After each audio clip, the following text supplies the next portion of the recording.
We actually just launched the training center for CPR for the professional rescuer. We also offer basic first aid training here, and we also offer pediatric CPR AED and first aid, which is required for any child care facility that is looking to meet state regulations.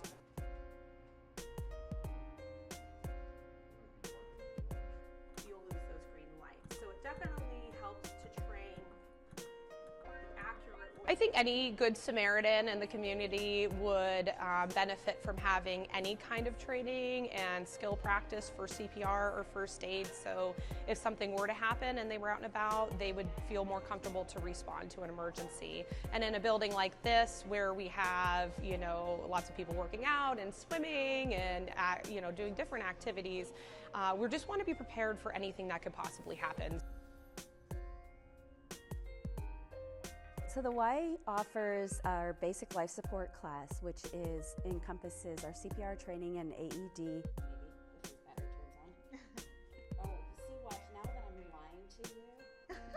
In order to sign up, all you have to do is just simply give a call to any one of our branches, and they can tell you what dates and times are available for classes, so that way you can get registered for a class.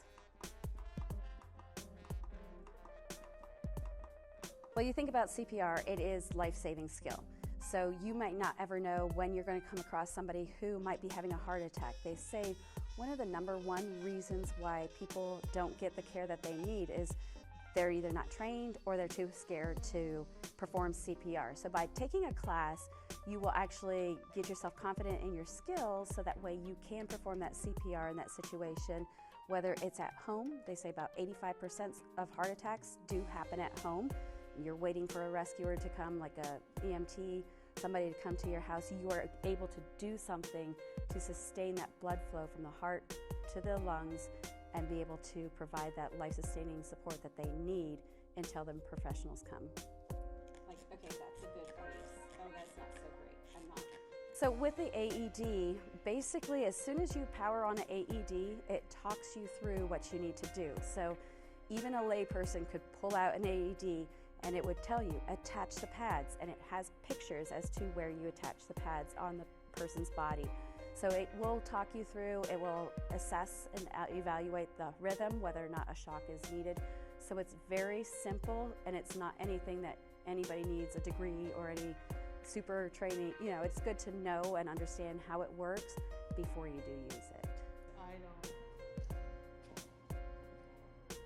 We found that about 21% of the time we have somebody in cardiac arrest, a bystander does CPR. 65% of the time that a bystander does CPR, we get the person's heart beating again.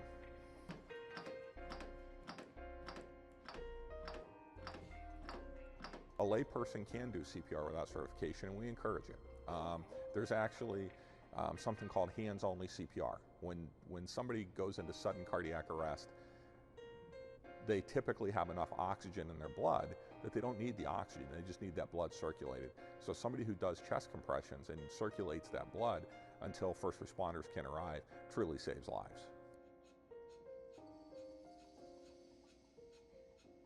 When people typically go into sudden cardiac arrest, their initial rhythm is what we call ventricular fibrillation.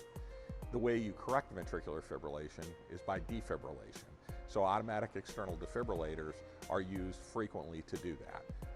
Many employers have them in their place of business. We're finding more and more public facilities have them available. And certainly most of your first responders will have some form of a defibrillator.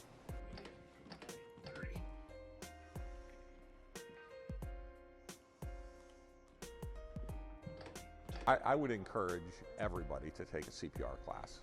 If you look at places that have high cardiac arrest survival rates, places like Seattle, Washington, the amount of people who are CPR trained and do bystander CPR is huge, and their survival rate reflects that. So I think it's absolutely imperative that everybody learn to do CPR.